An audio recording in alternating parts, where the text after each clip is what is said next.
Tumepata alama moja kwa maana ya mchezo wetu wa kwanza wa ugenini, tumepata alama moja. Ni jambo la kumshukuru Mwenyezi Mungu, na tunaondoka hapa tukiwa tunaamini kuna michezo 28 ibakia.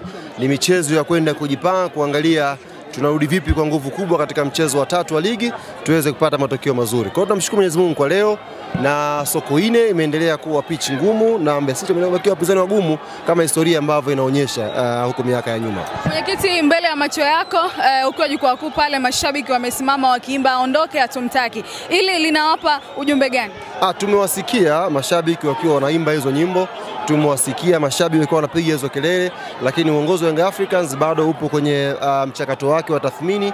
Ikihitajika maamuzi kufanyika yatafanyika, lakini so far bado tunarudi kwenye meza ya tathmini kuangalia wapi tulipo na wapi tunataka kwenda, na kila mtu atafanya pati yake.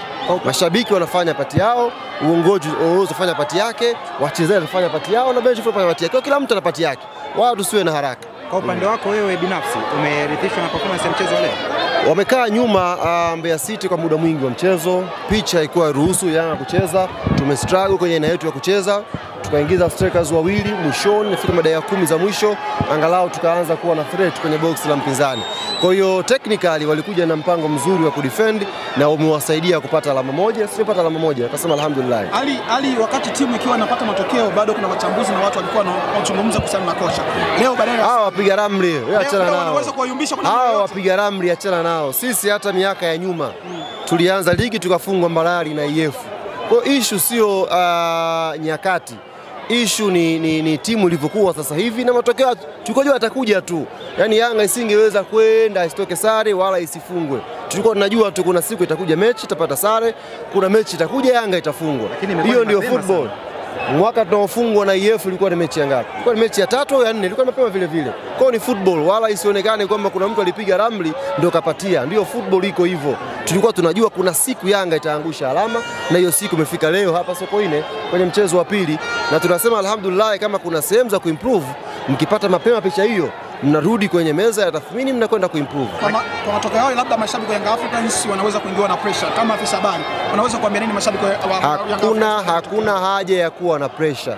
Ni mechi ya pili ya ligi, bado michezo 28 ya ligi ya kuchezwa.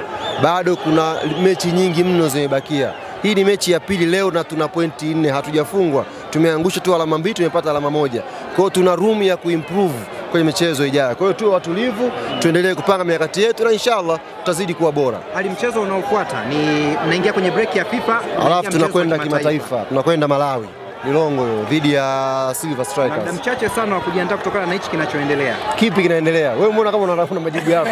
Nini kinaendelea? Huyu vipi huyu? Kwa sababu umesema timu inaendelea kuhitaji muda, lakini huo muda tukiangalia kiuhalisia ni kama bado haupo. Tumepata alama moja leo. Si ndio? Hatujapoteza mchezo. Kuna siku za kupumzika hapa, baadaye tutakwenda kwenye mechi ya kimataifa. Kwa hiyo tunaendelea kujipanga. Wewe kinachoendelea ni kipi? Mbona kama watusemea? Mimi nawashukuru sana ndugu zanguni, na muwe na safari njema kurudi Dar.